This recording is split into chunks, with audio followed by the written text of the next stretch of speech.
Clinton Boring. My name is Ryan Zatkowiak. I'm all messed up, Clinton. Our schedule's all discombobulated. It's going to continue to be discombobulated because of travel, Holidays. holidays, travel, and the ACC ESPN decision that Notre Dame is going to play at fucking 10:30 p.m. next Saturday, much to my chagrin. How are you, sir?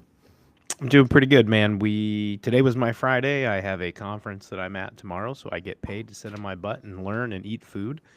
So I'm looking forward to that and not having to treat anybody on Friday. Kind of a lackluster-ish week overall college football. This is the SEC's third bye week. That happens annually when we're playing Mercer and New Mexico State, the To be fair, School of the Blind. to be fair, Ohio State is playing Rutgers, Notre Dame is playing Syracuse, Michigan is playing Maryland. Those are all functional bye weeks as well. Yeah, but they're Let's not be FCS realistic. programs. Let's be realistic here. One more year of it. One more year of it. Yes, that is true. And then you can But all prepare for your 3-loss SEC teams in the playoff because they play 9 conference games and 1 P4 game. yep, it's Careful what you wish for, folks. been a good week. We got to get through the rain tomorrow here, and then the weekend's supposed to be really nice. So I'm looking forward to that.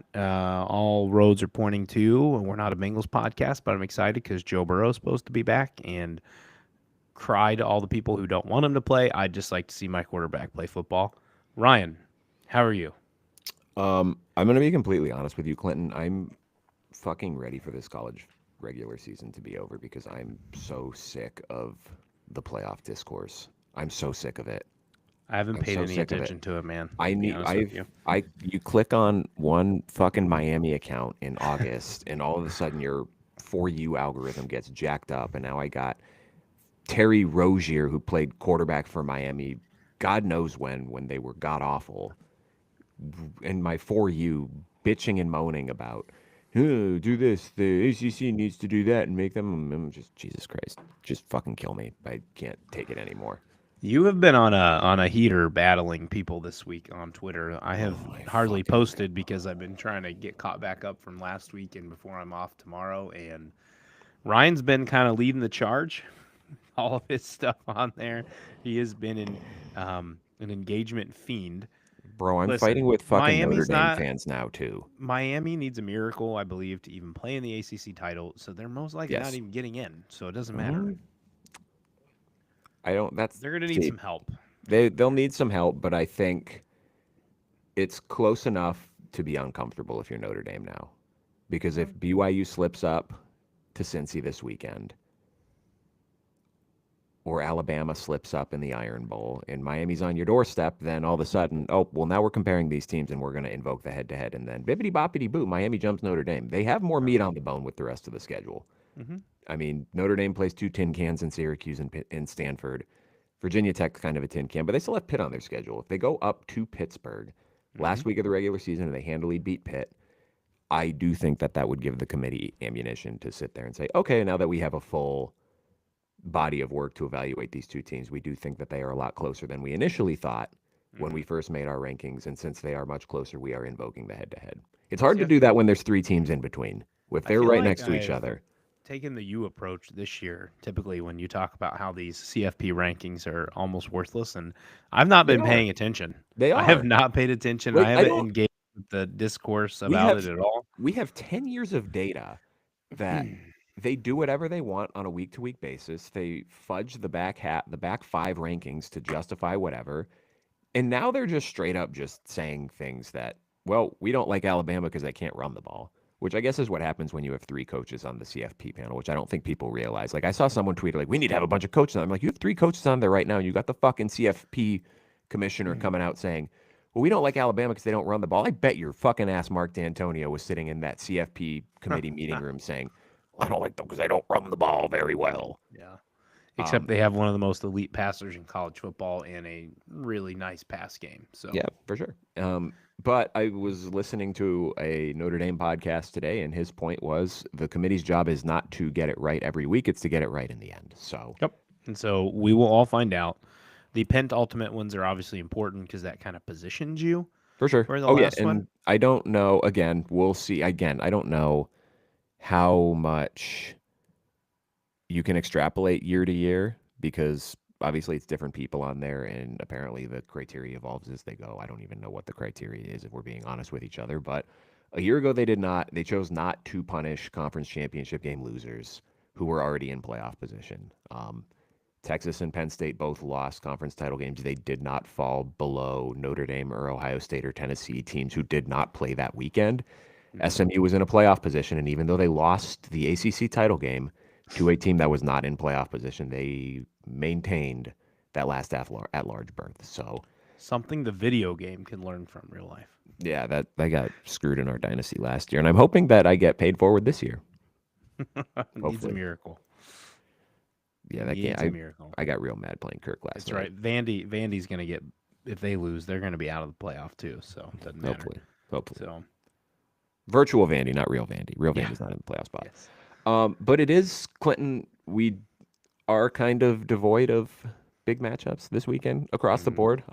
Couple in the Big 12 that'll be important. There's definitely a couple in the ACC that'll be important. But the big one in the Big 10, And the big one for the entire week, right? a big one for the entire week. Yeah, College game day, USC at Oregon, 3:30, the CBS game. The Ducks are a 9.5-point favorite. Clinton, I feel comfortable in saying that this is a playoff elimination game, that the loser of this game will not be in the college football playoff.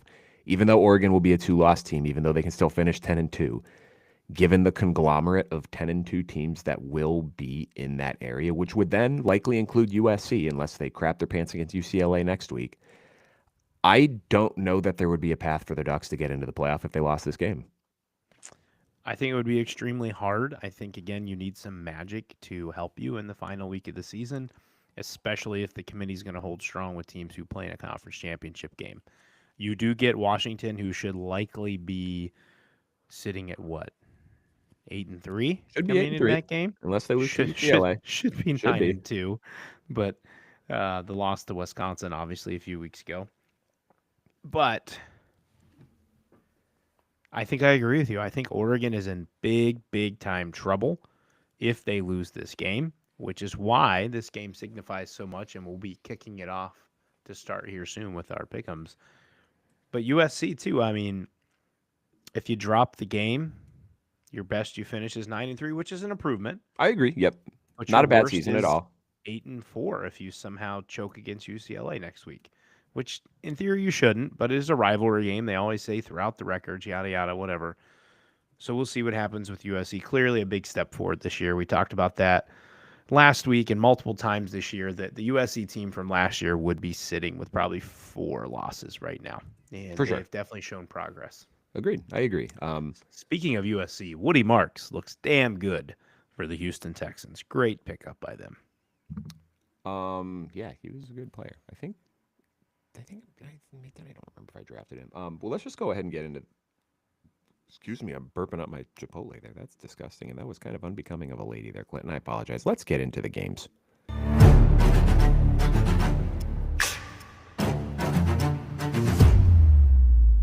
Are you ready? These are inside the pylons picks of the week. Let's start in Eugene, Clinton. I am jealous of this atmosphere. I yeah. bet it's going to be kick-ass. A lot more Again, than what we paid last Oh, week. yeah, for sure. Here, hold on. Dude, let me pull up the Vivid Seats real quick. So I'm just what going to say, quick comment, Davis Longneck Mills sucks ass.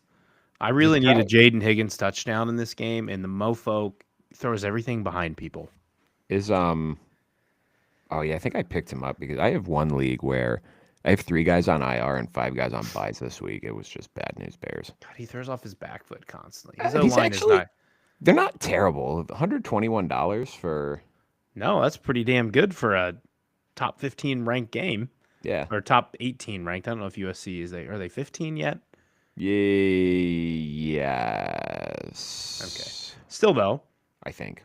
pretty affordable tickets. And for a stadium that only has 55,000, they could probably charge an arm and a leg. I don't know. But Well, I'm sure their kind of base sale price was probably a little higher, but then on secondary market, I'm going to assume USC is 15, correct? USC is going to get their small little section, and that is all they're going to get for this Oh game. yeah, for sure. The Duck fans are not going to let anything happen here. Yes. So kind of looking at this game, Clinton, I, on the one hand, was a little bit surprised to see the spread this vast. I know you generally, the rule of thumb is 3 points for the home field advantage. I get Autzon's a difficult place to play, a fantastic environment, and I get Oregon's a really good team. But if you look at the Vegas style power rankings, USC is still a pretty highly thought of team in these. So looking at I got the Sagarin ratings pulled up here. Oregon's number 3 in the Sagarin ratings, and USC is 14. So if I'm doing the math correctly here, I think the rating is generally how they do the spread. So 86 to 93, quick math. Yeah, so it's a little bit higher than I would expect it to be. Anyway, I was surprised to see the number. Were you surprised to see the number that high? I was a bit surprised, and it's 9. You have it as -9.5. I believe. Listening to the Solid Verbal today, they had their line at 10.5. I felt a little more comfortable taking the double digits with USC, so I had to think over this a little bit more. But kind of surprised, and then as I went through and did my kind of prep for the week, I wasn't surprised, and a lot of it is where USC has advantages. Oregon is also very good. Mm-hmm. And then where Oregon has advantages, USC is not good. And I won't allude much further because some of those are into my keys. But well, why don't you just go ahead and drop those there? All right, let's go. Let's start with this then. Key number 1. Can the Ducks slow down Makai Lemon? That is obviously a huge piece for USC here. He has 71 catches for 1,090 yards, 8 TDs on the year. He is one of only 3 players in the country with over 1,000 yards right now. The problem for USC here is the Ducks have the number 1 passing D in the country, and they only allow 127 yards per game. That's not a lot of yards per game, Clinton. And then the USC pass offense themselves, they are very good. They are 10th in the country at 298 per game. However, when you look at this Oregon pass defense, the best pass offenses they have faced is a 22 ranked Rutgers and a 38th ranked passing offense in Indiana. Their best quarterback has been Mendoza to this point. Mm-hmm. Obviously, Jayden Maiava, you could go back and forth. Mendoza is a Heisman frontrunner, and so I guess you could say is better, but Maiava is also a very respectable quarterback. Neither one of those teams had Lemon or Lane available to them. I know we had Surratt and those with Indiana, but this duo that USC has. And then I'm kind of curious what Oregon does and plans to try to defend Lemon. Do they go something similar to kind of what Notre Dame did, where they do a little bit of man, a little bit of zone? Brandon Finney is Oregon's top corner, I believe. Where's my stat here? He has one of the lowest catch rates allowed in college football. He's a good player. Lemon works mostly in zone. In the slot, and Finney typically works outside, and Oregon plays a lot more zone than they do man. Mm-hmm. So again, that would be asking them to play out of character. So I guess I would generally expect Oregon's going to probably stay zone. They'll probably fluctuate some man, shade Thieneman over the top, or some safety help when Lemon is there and not able to match up with Finney, and try to help there. Key number 2. USC's front 7 versus the Oregon run game, where we talked about where Oregon's strong, USC is very weak. The Ducks have a powerful run game, Ryan, and they feature 3 backs in Whittington, Davidson, and Hill. It helps keeps them fresh. Then you have to have, obviously, a USC front 7. Do they have enough depth to stay fresh as they go through this game? For 4 quarters, the Ducks average 233.5 yards per game. That's good for 8th in the country. And all 3 of these running backs, Whittington 8.2, Davison 7, and Hill 8.7 yards per carry. On top of that, Dante Moore also averages more than 6 yards a carry per run. So they have 4 people who can get the ball rolling here. Can USC be able to hold their ground in a run game when we saw Notre Dame and Jeremiah Love run through their face in a similar setup? Then we get to key number 3, and it is a single player. I think it's Kenyon Sadiq. He is an elite offensive weapon for the Ducks. I feel like they can kind of settle into the run game a little bit and then utilize play action with Sadiq, get him out against mismatches. It doesn't matter if he's On a linebacker, he's going to be too fast. And if he's on a corner, he's going to be too big, even though he's only 6'3", but 6'3", 245 is a lot of size for a corner to handle. Sadiq leads the Ducks in receptions with 30, touchdowns with 6, and he's second on the team with 407 yards. This is a mismatch nightmare for the USC defense. I think he's going to provide or give them quite the challenge in addition to the Ducks run game. Ryan, your thoughts or keys on this game? Well, I agree with you on the run game here, Clinton, because looking at the last 4 games for USC, and again, these are 4 games that, well, 3 games that they won, 1 game that they lost to the Notre Dame game. So they won 3 straight games since the Notre Dame loss. But going back to that Notre Dame game, obviously we know what that Irish rush defense or rush offense did to them. They averaged 7 yards per carry over 41 carries. That rush defense for USC hasn't exactly been that much better in the ensuing weeks. Even in the win against Northwestern 38-17, they only allowed 130 yards, but they allowed 5.2 yards per carry to the Northwestern rush attack. In that game against Nebraska, again, a Nebraska team that doesn't run the ball particularly well, they ran 4.7 yards per carry, but had 188 yards on the ground. That game obviously played out a little differently at the end because of no Dylan Raiola finishing the game, TJ Lateef coming in relief. And then last week's game against Iowa, Clinton, Iowa ran for 183 yards on 33 carries. That is 5.5 yards per carry. That is not something that I would be super jazzed about if I was a USC fan, given what we've seen from this Oregon rush offense and given what we saw from them last week in person. Mm-hmm. They run hard, they run physical. That's not a good matchup for this USC defense. I know you look at a guy like Jeremiah Love and we think about the explosive runs. He got a lot of those yards between the tackles, man. Just running right through arm tackles. It's a very good Oregon offensive line. I don't know how good of a matchup this is for that USC rush defense. The other thing I look at, Clinton, is what would you say, just kind of looking at USC's schedule overall, what would you say the 3 best defenses are that they have faced so far this season? Nebraska, Notre Dame, and Iowa. I mean, I guess Michigan's in there. Michigan could replace Nebraska. I would agree with your initial assertion. I think you can make an argument for Michigan, but I think my initial thought was some, not ranking them in order, but that Iowa, Notre Dame, Nebraska triumvirate is probably the route that I would go with that. In those games, Clinton, Jayden Maiava's yards per attempt were 7.8, 5.9, and 7.9. Getting up into the higher sevens, that's not bad, but that's not the elite level that we've come to expect with this USC offense. And we're talking about an Oregon defense that I think is 4th in the country in pass efficiency defense, or maybe Nebraska is. They're first in yards per game, but they're also up there in yards per attempt allowed and pass efficiency defense allowed. And I think you brought up a salient point that they haven't, outside of Mendoza, exactly faced fantastic passing offenses that can take advantage of that in the way that potentially USC's can. So that's a matchup that I'm going to be fascinated to see in this game. Is this Oregon pass defense for real?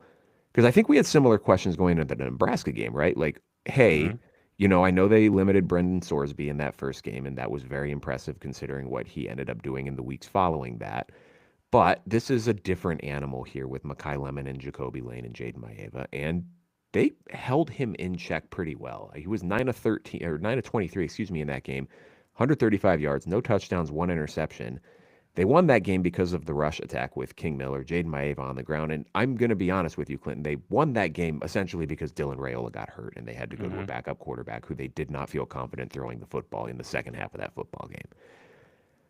So this is going to be an interesting push-pull in this game. It's seemingly strength on strength, but we have seen that USC's strength this year become a little compromised when they play these tougher physical defenses, particularly in the secondary. So I think it'll be a good test for Oregon as well, and to see if it's, are they a function of their schedule or are they legitimately good? Because this was a question around Notre Dame last year too, right? Heading into that Notre Dame game, best pass defense in the country, but they really didn't play a quarterback that was capable of testing them. And then USC came into that game, they found a weakness in the secondary and they exploited it, and they exploited it well up until 2 100-yard pick sixes to end the game. Sorry, I had to throw that one in there. I'm just, I don't know, man. I feel like this is kind of a put your nuts on the table moment for Lincoln Riley and his program. I know they've had a couple of those already this year. Everyone wanted to crown them after the Michigan game. And then they come out and they got kicked in the face over and over and over again by Notre Dame's rush attack. And they've rebounded well to that. I mean, have they looked super impressive on offense in the last three games? I wouldn't necessarily say that. They've done enough to win, and winning is a skill, and there's something to be said for that. But this is a good Oregon team, man. Tough game on the road. It's not a place that Lincoln Riley has shown that he can have success on the road at USC. I just mean on the road in general, not specifically at Autzen, but I'm torn on what to do because this is a big number. I think Oregon wins this game. I don't know that it has. I guess it has. I don't know. I'm going to take the points just because 9.5 seems like a lot. But if you told me that this game got away from USC in the second half, I wouldn't be shocked. I wouldn't be shocked if USC won the game. I just want to put that out on the table here. But I do think that if USC wins this game, it's going to be close, like a last-second drive. I do think there's a chance that Oregon wins this by like 17 points. But I'm going to take USC in the points just because I feel like that's a lot of points for two teams that are not like evenly matched, but close enough that 9.5 just feels like a pretty big number. I feel like you should definitely be betting the over in this game because I think there's going to be a fair amount of points. And I think to the other side of that, I think Oregon's probably going to have the most points in this game because I think they're going to win. I like Oregon somewhere in the neighborhood. Ryan, do you know what the over-under is before I say bet the over? No, but I can check for you real quick. My thought initially was something like, so it's got to be 9. It's got to win by 10, like a 38-28, 42-31 type deal that Oregon wins this game, somewhere in that neighborhood. Your over-under is 59.5. Oh, so I just covered easily. I'm definitely betting the over on this, and I think Oregon wins this game. I think it's a fairly close game, but I think at the end of the day, if it comes down to a team who needs a run game to take down the clock, you got to rely on Oregon. And can USC's defense get a stop? Can they make the tackles? They've been better at tackling this year, but this is a different beast when a team can run 3 different guys at you all game long.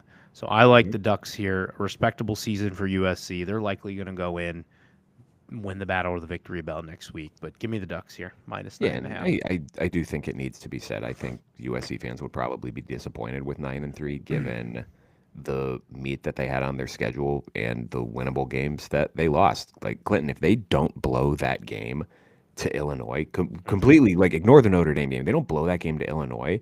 They, I think, would control their destiny for the Big Ten title game right now. Well, not only the playoff, but the Big Ten title game, because I think they'd have the tiebreaker over one of the two teams. I don't know what I think I was reading something that hypothetically the tiebreaker in that instance would have favored USC, but I could be wrong.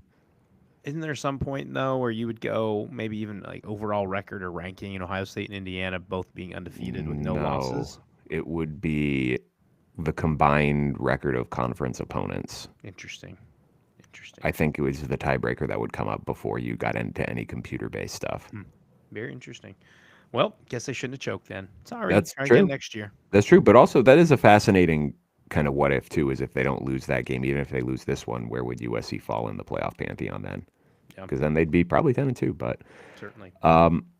Let's next. We'll kind of just go chronologically here, man. 12 o'clock Big Ten Network. We got Minnesota versus Northwestern. The Wildcats are a 3.5-point favorite. This game is at Wrigley Field. Big game for the Wildcats, Clinton. They're sitting at 5-5 right now. A victory in this one would clinch bowl eligibility. Probably would behoove them to get this one because next week's game is at Illinois in primetime. So that's going to be a tough game to win. Just kind of looking statistically here, it's kind of remarkable how similar that Drake Lindsey and Preston Stone are this year in their overall counting statistics. Lindsey slightly higher. Feels like you're dissing Lindsey or trying to give Stone a compliment, but I feel like it's more of a Lindsey diss. I don't mean it. I don't mean it to be a diss. Drake Lindsey has a slightly higher completion percentage on the year. He's thrown more passes, 307 attempts to 273 for Preston Stone, but 61.9% completions for Preston Stone for 1,881 yards, or Drake Lindsey, excuse me. Preston Stone is at 58.9% completion, 1,706 yards. Preston Stone, 6.1 yards per attempt. Drake Lindsey, wait, did I say, fuck, I said that backwards again. Preston Stone, 6.2 yards per attempt. Drake Lindsey, 6.1 yards per attempt. Preston Stone, 11 touchdowns. Drake Lindsey, 11 touchdowns. Preston Stone, 9 interceptions. Drake Lindsey, only 6 interceptions. So it's been kind of the same quarterback-ish throughout the course of the season for these two teams. For me, I think the X factor in this game is once again Darius Taylor, because he's a legitimate difference maker, and I know he still had a pretty good game. I think he had almost 100 all-purpose yards against Oregon last week, and for a Minnesota offense that didn't do a whole lot in that game otherwise. Fortunately for them, this is not. It's still a pretty good defense, but it's not the Oregon defense at least. If he goes in this one, I think that gives Minnesota probably the edge in this game. I don't have a reason to believe he wouldn't go. If he remains healthy throughout the course of this game, I think that gives Minnesota a significant edge in this game. But we know that's been kind of a challenge for him. But I do want to shout out Caleb Komalafe, who I believe was third string on the depth chart coming into the season. He's got 153 carries for 757 yards and 9 touchdowns on the season. Fantastic season for him. This is a tough one, man, because I think I favor Northwestern slightly. I feel like they've been playing a little bit better overall the last couple of weeks than Minnesota is, but we also haven't seen really much of Minnesota this year with a healthy Darius Taylor, and I think that he is a guy who is that level of talent who gives you that significant edge, and I'm going to assume he plays. I'm going to assume he plays well, and I will take Minnesota with the points here, with the assumption that we get healthy Darius Taylor. It's another battle in Wrigley, man, as Northwestern currently waits on their stadium to be finished, which I believe is in time for next season, correct? This is our last bit of mistake by the lake and games at Wrigley, most likely, other than a bowl game. You know, you already mentioned it. Might be Northwestern's last shot to get bowl eligible, facing the Fighting Illini next week. I'm looking at this as the Gopher run game versus the Wildcat third down D. Northwestern is allowing opponents to convert 50+% of their third downs in 4 of their last 5 games, Ryan. If Minnesota can keep it short, 3rd and 4, 3rd and 3, the Darius Taylor effect is even greater because they can rely on the run to be able to get him there. This also allows them, if they can consistently run, not just on 3rd down, but throughout the game with Taylor, they can extend their time of possession and shorten the game. This was another thing thinking about when you brought up the 2 quarterbacks that I didn't note, but it's Chicago. It's going to be windy. It's November. Who has the bigger and stronger arm? Drake Lindsey. Good point. Who is the guy that you can probably trust a little bit more, given that, you know, someone else has a proclivity to throw a lot of interceptions, Preston Stone. So if this comes down to a quarterback, I'm trusting Drake Lindsey and the Gophers. This feels to me like a game where Coy Parrish puts his name in here and makes a gigantic play or 2. I'm calling at least 1 interception for Mr. Parrish off Preston Stone in this game. If you're looking at points per game, these teams are almost a deadlock, man. Minnesota 22.7, Northwestern 21.9. We got Northwestern minus 3.5. I'm taking the Gophers outright, and I think it's the Parrish turnover that shifts the game in favor of the Gophers, and then obviously the ability to rely on Darius Taylor if he can stay healthy throughout the game. So give me the Gophers. I'm sorry, I put this one at the end of the pick'em because I completely forgot where I had this. Also at 12 o'clock, Big Noon. How far we have fallen with Big Noon Clinton. Rutgers at Ohio State. The Buckeyes. But the Big Noon team is not at this game. Wait, seriously? No. Where the fuck are they? They're at a different game. The hell? What are they doing? The Big Noon setup is not there. I believe Clanton, Gus Johnson are, but the Big Noon crew is not there. Oh. All right. Okay. You get the announcers, but the crew is on another site. Something that I heard today. Oh, well, I still am not going to have the sound on for this game because Ohio State's a 31.5-point favorite, and Rutgers has a very bad defense. And even if Carnell Tate and Jeremiah Smith don't play, Ohio State should probably still win this game like 38-3. I will say, I'll let you kind of cook on this one. This is your team. I will say, though, Clinton, I am remarkably uncomfortable with how Ryan Day has been discussing the Tate Smith injuries. It's not like it's way too cloak and dagger for my liking. So, what I have learned since Ryan Day has been the coach and following this team closely is this is what he does every time there's an injury. They're not going to give you any insight into what's going on. All I can rely on is that my source has a source that has told me Tate is kind of fine. He's a bit hesitant about getting back on the field when it's a calf, obviously, for risk of re injury. And then Smith should be fine to go. Now, will they play Smith this week? I don't know because you don't really need him to. And anything that is slightly dinged up on him, why not give him an extra week of rest? Let him be ready for Michigan. What I feel is if Tate is able to get on the field, he will. I see it as more of a half type game just to let him go because he's obviously going to the draft this year. Let him get one more round in the shoe, get him a touchdown in there, send him on his merry way. What I think is important for Ohio State here is you're looking at Michigan and beyond, right? This should not be a game. You should absolutely eviscerate Rutgers. Maybe you get a shouting match with Ryan Day and Greg Schiano on the sideline again in case Ryan Day runs another fake punt. What I really want to see is Sanders continue to build chemistry with Rogers, Ennis, Graham, and Quincy Porter just to help him settle in. God forbid if something comes up with Tate or Smith and there's a flare-up, you need to have chemistry with these guys. The Rutgers defense is not going to stop Ohio State. Ryan already mentioned this, but their offense, can they stress Ohio State's defense at all? The Rutgers pass offense is averaging 277.4 yards per game, which is 22nd in the country, and they feature the trio of Duff, Strong, and Sheffield, which is a very nice trio. Raymond also has 1,000 yards on the season rushing and 11 touchdowns. I believe he also has contributed 15 receptions for like $165 or something out of the backfield. So he has a little bit of hands and some play in the pass game here. But if you look in years past, very similar like Kyle Monangai, not a huge contribution in the Rutgers pass game for running backs. Can Rutgers find a way to stress Ohio State maybe a little bit downfield? I'm concerned that their offensive and defensive lines won't be able to do anything against Ohio State. However, Ryan, I expect Ohio State to be solely focused on Michigan this next week by halftime. So I would assume most starters will be out at halftime, barring they have not looked good. And I think Rutgers, I'm going to take Rutgers plus 31. You have them 31.5, right? Yes, sir. Plus 31.5 Rutgers, because I think Ohio State's going to set their starters right after half or midway third, and Rutgers is going to somehow go in there, sneak a touchdown, and make this game within the spread. So give me Rutgers my plus 31.5. I feel like this has kind of been the thing with the Ohio State with the big spreads this year is it's just kind of tough to pick. And they covered UCLA easily. They did, but that was and UCLA then they didn't without cover Nico. Purdue. That was UCLA without Nico, Yep. to be fair.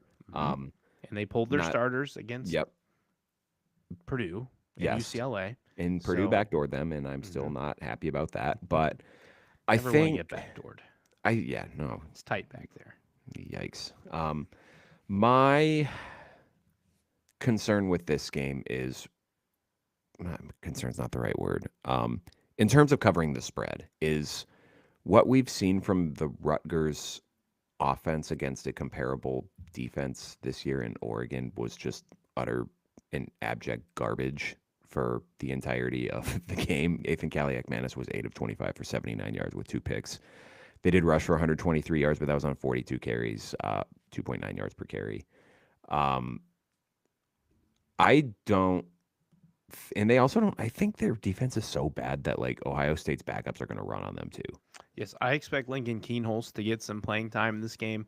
Jeremy Birmingham and Austin Ward had a great point that you can kind of let this be a showcase game for Lincoln Keenholz. For the team where he's going to be next year, second half of tape. He's still going to be going against Rutgers starters, and then as a backup, that's impressive when you can move the ball on a team starters. Mm-hmm. And it's probably his last game in the shoe.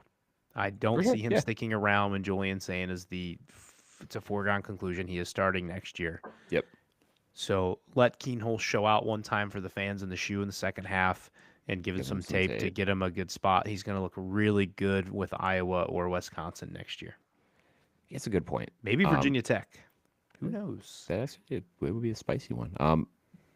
I'm glad you said that, Clinton, because you just talked me into picking Ohio State to cover this game. I think honestly, dude, Rutgers defense is bad, man. There's a universe. I think Ohio State's up like 35-3 at halftime, and if they're gonna run a little bit of the second team real offense, maybe we get like a 49-7 game. Ryan, my friend, quick side note, you're not going to the playoff. Zach is eviscerating Texas. What was the score? 45-24, 5 minutes to go. Fucking A. He is killing him. So I have 2 losses by a combined 5 points.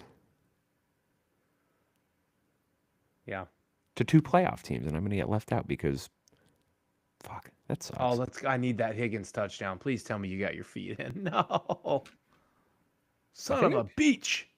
I think he might be the one. Did I pick him up? Hold on. Bad radio. Because I opened. Yeah, I did pick up Higgins. Did he get it?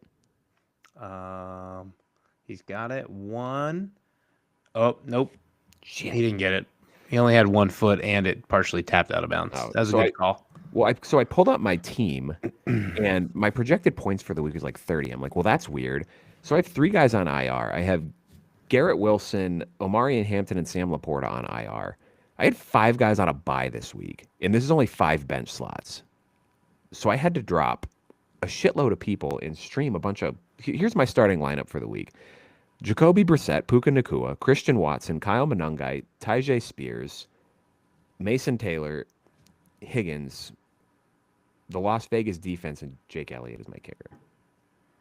Jake Elliott's a wonderful kicker. I love Evan McPherson. Clinton, what? Clinton, I am in first place in this league, and that is my starting lineup for the week. That is how badly I got fucked by buys this week. I have my the one Yahoo league you're in with me, and then my other end. I don't think I have any IR spots left. No, I have no. Well, there's no IR spots in this league, which I should probably complain about that. I'm so full of my IR. Although again, Burrow's coming back, so I can take him off there. But not a great time to come back, Joe, when I'm trying to get a top 3 pick. Yeah, I'm. Ooh, hold on. I'm trying to tank. I'm trying to trade Danny Dimes.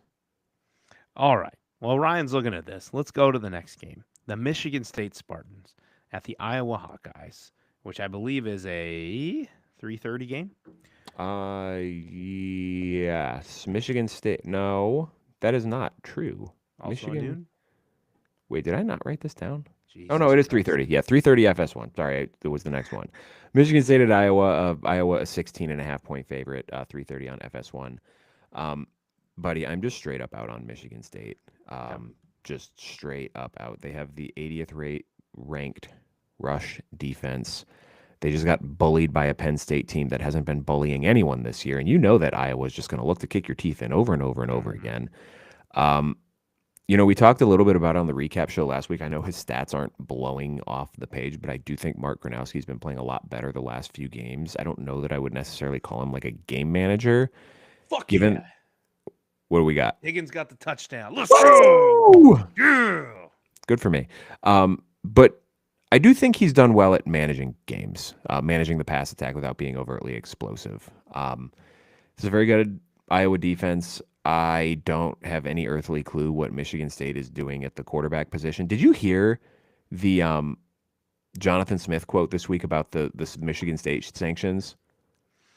Nope. He was like, yeah, I was not made aware that this investigation was a thing when I took this job. This man sounds all the way checked out. He's done. He sounds all the way checked out. His agent's got to be calling UCLA being like, guys, please rescue my client. Please. I think this gives me the vibes of that Iowa-Wisconsin game where Iowa's D just beats the shit out of Michigan State's offense, and they either get points off of turnovers or special teams or set up short fields, and it just gets out of hand early. I think Iowa covers this game relatively easy. Mm-hmm. So, the Iowa defense is elite, and the Michigan State offense is cheeks. And I was reading through this today, and, they often call, tilapia can tend to be bottom feeders of the ocean, and I kind of put Michigan State's offense, I called them the tilapia of Big Ten offenses. Come to Inside the Pylon for college football takes and fun facts about fish. The game is also at Kinnick Stadium. It doesn't really matter which Michigan State quarterback plays. I don't know. Childs is still dinged up. Milojevic is also hurt. Probably botched that name.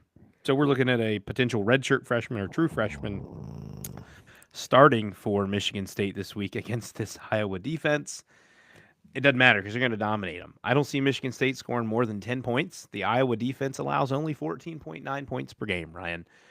My bold P here is that Gronowski throws for under 100 yards, but Iowa runs for over 200, and their average is 176.6 on the season.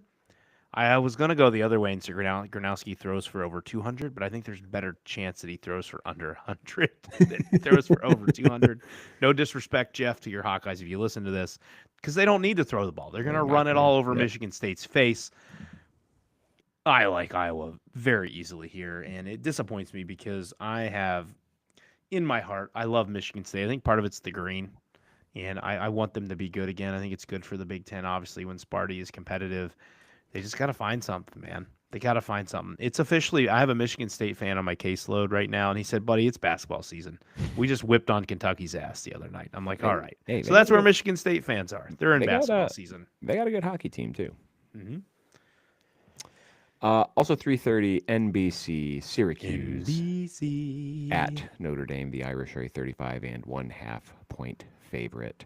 One of my coworkers is going to this game, Clinton. She treated a kid on the football team who got her tickets to the game. I'm like, you're going to have fun, but this game is going to be ugly. Under Marcus Freeman, Clinton, Notre Dame does not lose on senior day. 2022 against Boston College, they won 44-0. 2023 against Wake, 45-7. Last year against Virginia, 35-14. Syracuse is starting a freshman walk-on lacrosse player. Well, he's a scholarship lacrosse player, walk-on quarterback. Joe Filardi at quarterback. He made one start this year, Clinton. They were so inept on offense. They lost 27-10 to North Carolina. He went 4 of 18 for 39 yards. He didn't turn the ball over, though. Good for him. And Notre Dame is coming off of absolutely abusing an actually good quarterback in Mason Heinschel against Pittsburgh last week.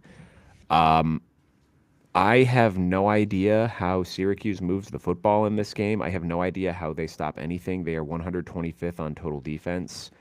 And we're now in this weird spot, Clinton, where I think style points are going to become a thing for Notre Dame based on what we're hearing from the College Football Playoff Committee and how they're talking about not only head-to-head but comparable opponents. Miami played Syracuse 2 weeks ago and won 38-10. Does Notre Dame try to beat the living piss out of Syracuse to make a point? I think they do, and I'm honestly, Clinton, I'm going to be mad if Notre Dame doesn't cover this game. Sorry, Jacob, your team fucking sucks. They're going to get their ass kicked this weekend. I wish we were going to the game, but you had the audacity to have a child. How could you?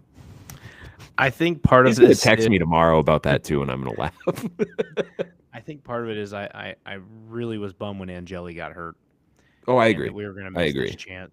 And is there any word? Is he gonna get eligibility to come back next year?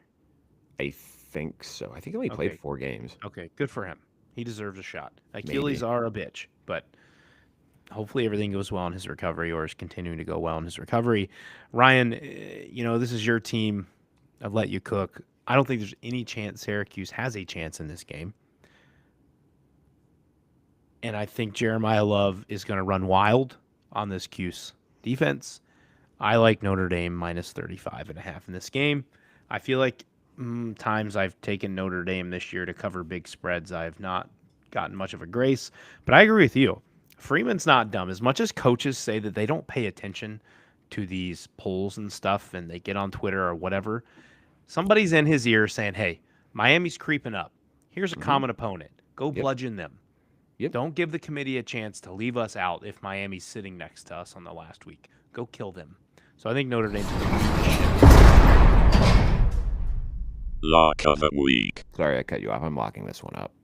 I think this one gets laughably bad. I think what you said with Lincoln Kienholz getting some play in the second half to actually do the offense. I think Notre Dame puts Kenny Minchie and the backups in midway through the third quarter and actually runs the offense and tries to score some points. Good weather in South Bend on Saturday too, 49 degrees and partly cloudy. So are you going to also hit that button for me? You want it? I want it. Lock of the week. I think Notre Dame's going to smash this one pretty easily. You lock thief. Now, Well, I didn't get a chance to say it was because you pressed the damn button before I could finish talking. Truly, the funniest thing is going to be Notre Dame losing this game, because then Jacob will never let me hear the end of it, and you guys will never see me again, because no I will shot in stick hell. I will stick a fork in an electrical outlet. There's no way that Notre Dame loses this game. Unless the entire team comes down with the flu and can't play. No Yeah. shot. Sorry, Jacob. I love you. They got that norovirus. They ate the Costco guacamole that got recalled. They got things coming out of both ends. We don't buy that stuff, thankfully. Costco pizza, baby. Costco pizza. Costco pizza is very good. 4 o'clock on Big Ten Network. Michigan is minus 13.5 at Maryland.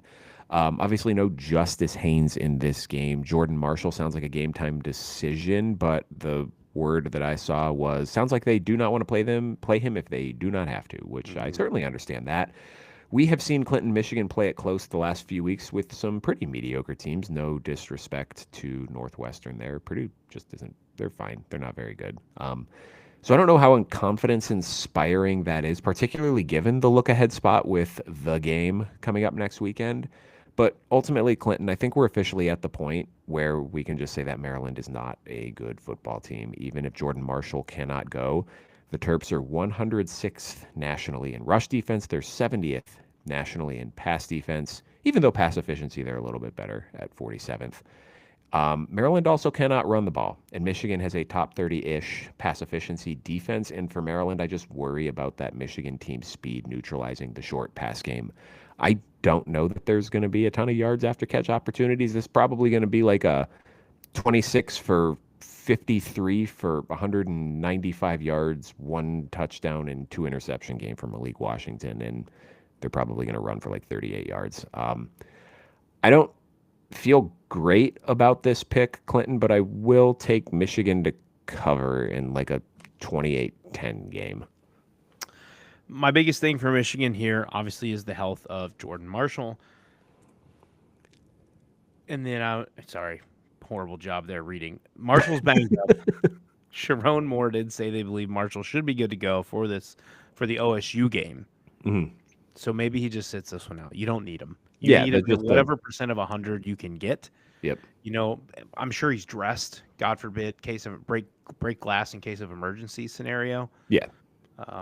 Is this a letdown, look ahead type situation to Ohio State? For Michigan here, they're on the road at Maryland. We saw this one a few years ago when Ohio State went there, and then the year before when I believe Maryland had Michigan. And Maryland just kind of tends to be tricky. I know they haven't won a game since September, but they have this ability with Loxley just to be kind of trippy in this type of scenario. Bryce Underwood's been more Bryce underwhelming, and we need better last week. Last week. Ryan, he was good in the first half. He was horrible in the second half. Well, yeah, he did throw horrible. Two bad interceptions. Almost lost his team the game. So he needs to be better. Malik Washington has been the more impressive freshman quarterback, but can he find success against this stout Michigan defense? The one spot that maybe Maryland can get this Michigan defense is in the pass game. Michigan's 47th in the country, which is still mid and good. 298.1 yards per game. Maryland cannot run the ball. So they're going to be one-dimensional, and Michigan's going to be able to focus on that. I expect Wink Martindale to send blitzes after Malik Washington to get after him and pressure him. And again, similar to what we said, Oregon, USC, what Michigan does really well, Maryland does horrible. They are putrid against the run. They are 105th in the country, 171.8 yards per game. Meanwhile, Michigan averages 223 yards per game on the ground. The 13.5 feels a little too large for me, being on the road and Michigan's proclivity to play tight games. They've only won 2 games by more than this spread, Ryan, in the Big Ten. Oof. I think Michigan wins, but Maryland covers. Interesting. Okay. I did a little extra research today. Sometimes I feel like you don't listen to me when I talk because I say all these numbers and then you repeat them. Well, stop stealing my shit. Well, whatever. 7 o'clock NBC. This is a weird start time for the NBC game. Nebraska at Penn State. The Nittany Lions an 8.5-point favorite in this one. I get it's a night game at Happy Valley, and there is no Dylan Raiola in that. A lot of these predictive power rankings still like the Penn State talent a lot. But what the hell have they done this year to show that on a football field they should be an 8.5-point favorite over anybody, let alone a Nebraska team that is still pretty good defensively and has been a little better at running the ball the last few weeks. I don't understand this spread at all. And those are the ones that always give me the ick because clearly someone knows something that I don't. Clinton, even with Katron Allen going off for, I think it was 181 yards last week, Penn State is still 66th nationally in rush offense. However, the good news for the Lions is statistically Nebraska has a worse rush defense than Michigan State's does. Michigan State 80th versus the run. Nebraska 92nd. That is not great. Given the still stout Nebraska pass defense, I do think Ethan Grunkemeyer and the Penn State receivers will struggle to get anything substantial going in the air against that fourth-ranked pass efficiency defense. But I do think Nebraska's going to probably struggle to throw, even though TJ Lateef was pretty efficient last week. It was against a really shitty UCLA pass defense, 104th nationally in pass efficiency defense. This might be like one of those Air Force Navy games that take an hour and a half and everyone's just running the ball. I'm going to take the points. I don't know that Nebraska wins this game with the backup quarterback. I think that would be a tall ask. This is going to be a raucous environment. I think senior night at Happy Valley because they're at Rutgers next week, maybe. So it'll be a good crowd. It'll be a good crowd for that game. But given that I think this is going to be pretty low scoring, like 17-14 low scoring, just you're going to give me 8.5 points. I'm going to take 8.5 points. Yeah, I think for Nebraska, the Emmett Johnson show just needs to continue. He's had 120 more yards in 4 of the last 5 games, and then at the UCLA game, he had 3 catches for 100 yards and 2 touchdowns. The key here is Nebraska needs to get to 300, and Penn State's 0-5 versus teams who get to 300 yards of offense this year. That's a wild stat. That's not even a lot of yards. No. Nope. That's how bad it's been for him. Penn State's pass rush versus the Husker O-line. What has been the one Achilles heel of Nebraska this year? It has been their offensive line and protecting the quarterback. Well, Danny Denai Sutton is going to be in his last game in front of Nittany Nation. Zane Durant and the rest of the company is there. I think they're going to get after Lateef. I think 8.5 is too big. So I like Nebraska plus 8.5, but I think somehow Penn State pulls this game out. Give me the Nittany Lions, but Nebraska to get the 8.5, plus 8.5. All right. Okay. And then there were two. And then there were two. 7:30 Big Ten Network. Another weird spread game. Clinton, Illinois, a 7.5 point favorite at Wisconsin. Again, I get the night game angle, and I get that Wisconsin's been looking a little bit better the last few weeks, but what the hell is going on here? I do think I might have an answer for this, but here's some statistics that I found out when I was bored at work today.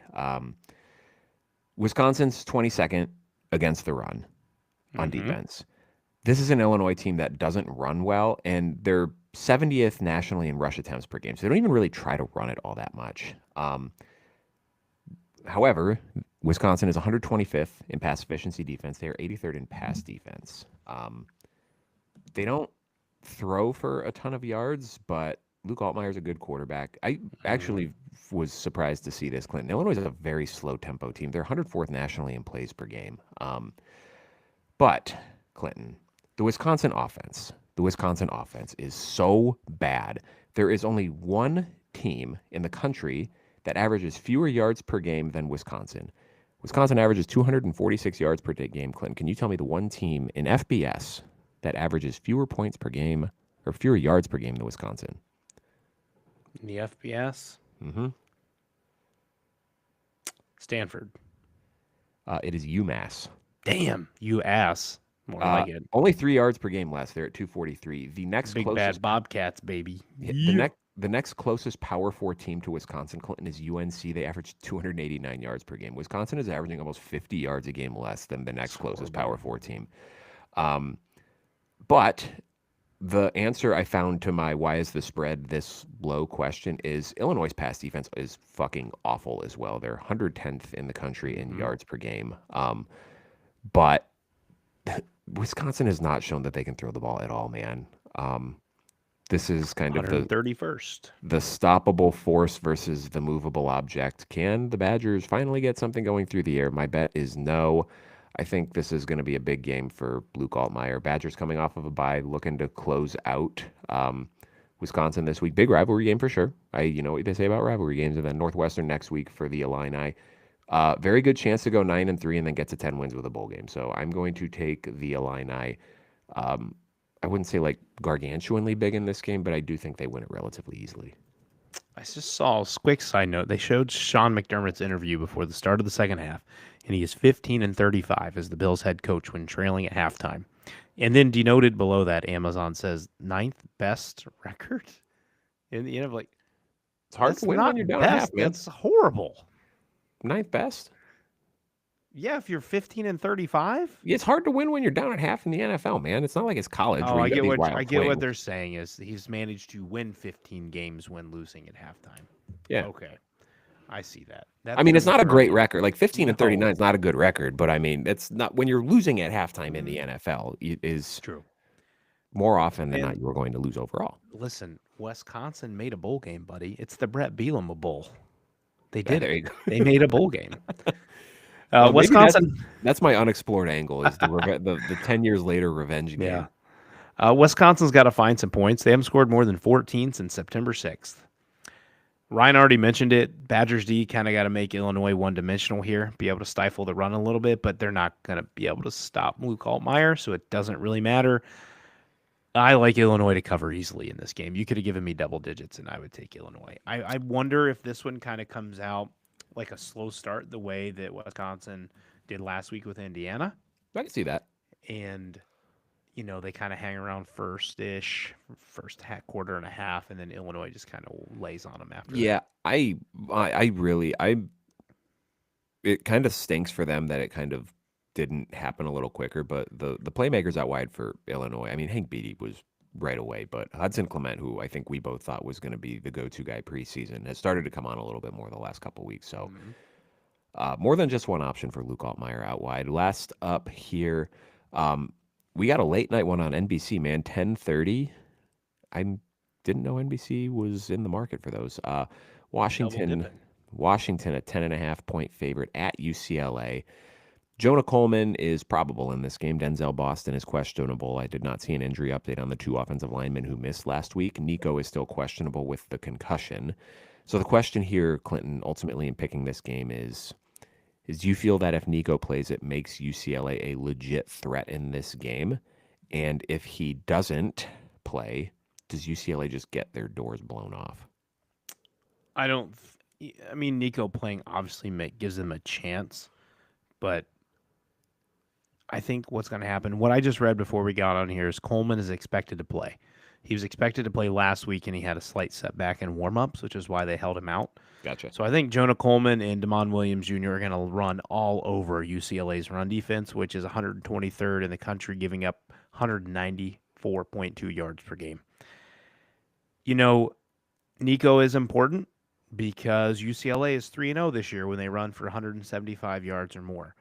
And Nico is a big part of their run game and his mobility when he rolls out, play breaks down, gets downfield. I read the same thing. His health status is up in the air. Washington's not good on the road, man, with Fish, but this is a much shorter trip and not across country. I do not think Washington is having a look ahead because of the loss to Wisconsin. I think that opened everybody's eyes up. Yep. So I think they will be well and ready for this game, and they're going to be ready to try to ruin Oregon's season pretty much possibly next week. So give me Washington minus 10.5. I don't think this game is particularly close at all. Yeah, I get that both teams played in the weather, but when you're talking about a team like Wisconsin that just can't really do anything, a torrential downpour probably helps them a little bit more than it does a team like Washington that has a pretty good offense. They're 36th in total offense this year. Just not a great matchup for the UCLA defense. They're 123rd in yards per game allowed on the ground, and they're 131st in yards per carry allowed. If Jonah Coleman can go, I think he has a big game, and even if he can't, I think Damon Williams and Adam Mohammed have a big game on the ground. Low-key, Clinton, Washington's defense has actually been pretty good this year, all things considered. 36th in total defense. The one pause that I have with this is the road thing. Yeah. I don't think they got UCLA, or I don't think they got USC on the road last year. They got Oregon on the road, but that was a Oregon team that was beating the piss out of everyone. So that's a little bit of a asterisk, I guess you could put next to it. So since it's technically a Pac-12 road game, I don't know how much we're putting stock into that, but I'm with you. I'm going to take Washington to cover this spread. I think they're just a far better team. I agree with you that the loss in their most recent game to a very bad Wisconsin team is going to have them locked in and ready to play in this game. And it sets up a perfect scenario for our guest, Roman Tomashoff, and the great Dale Bliss to join us on our Monday episode. I need Washington to win this, because if they're 7-4 going into that game, it's like, why are we even doing this? This is ridiculous. It'll be a lot of fun to have those two on. Again, we will be going live for our recap show on Sunday the next 2 weeks due to travel, holiday, yada, yada, yada. And then Ryan and I will work on figuring out which day we want to do our Pick'em show next week, because Thursday's Thanksgiving, and I will be busy, and I will also be watching the Bengals play the Ravens. Well, no one's going to be watching us on Thanksgiving, so probably Wednesday night next week. So like a Sunday, Monday, Wednesday next week is going to be, I think, the tentative plan. Yep, and then Monday will be a fun one. We're going to kind of just let Roman and Dale kind of lead the show. We'll throw some questions at them. We'll have them give some keys to the game, and then we'll do our picks later in the week. Should be fun. So, yeah, guys, we'll see you on the other side of the weekend, Monday night, 9 p.m. Eastern time, recapping what should hopefully be another fun weekend. We'll have more things to talk about. Thank you for joining us once again. You know where to follow us. Join the Battle Bets League. Well, I guess there's 2 weeks left, but join the Battle Bets League. Come pick against us the last 2 weeks. Follow us on the socials. Subscribe to the podcast feed. Leave a rating and a review while you're there. We'd appreciate it, and we will talk to you guys